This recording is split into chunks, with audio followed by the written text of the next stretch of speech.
I found this inside my grandfather's trunk. He served in the Navy during World War II, but he never spoke about it. Not once. When I opened the trunk, there was nothing but moth-eaten uniforms, rusted medals, and a journal. His journal. I thought it would just be war stories, boring naval routines. But the deeper I read, the more I realized my grandfather had lived through something impossible. Something the Navy has been denying for decades. The Philadelphia experiment. The first entries were ordinary. Complaints about the food, the boredom of long nights at sea. He even wrote about card games with the crew, little sketches of the ship, the USS Eldridge. But then, his handwriting changed. Jagged, shaky, desperate. He wrote about the test. No one knew exactly what it was. The officers said it was just radar invisibility. But on October 28, 1943, they told the men to stay sharp. The generators would hum louder than usual. They were about to make history. The fog appeared first. Gray. Electric. He said it clung to their skin like static, stinging their arms and legs.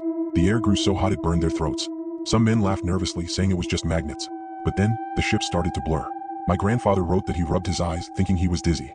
But the USS Eldridge was fading, like smoke in the wind. He could see the dock behind it, through the steel walls. And that's when the screaming started. Men stumbled, clutching their stomachs as their bodies flickered in and out. One sailor's arm sank straight through the bulkhead, fused to the metal. Another man's legs disappeared up to the knees. He clawed at the deck, but his skin stretched thin like melted wax. Some vanished entirely, only to reappear hours later. But they weren't whole. He wrote about a man whose face was half inside a wall, eyes darting wildly, mouth opening and closing but no sound coming out. Another just laughed, hysterical, until his voice gave out. The ones who came back alive weren't really alive. They spoke nonsense. Some said they had been trapped in a place with no time, no light. Just whispers. Endless whispers. They called it the void between. And then the journal just stops. Pages torn out. Except for the very last entry.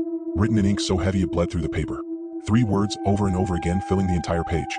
Don't follow them. I closed the journal and shoved it back in the trunk. But that night, I heard something. A low humming like a distant engine. My walls trembled. My lights flickered. And when I looked at the floor, I swear I saw it.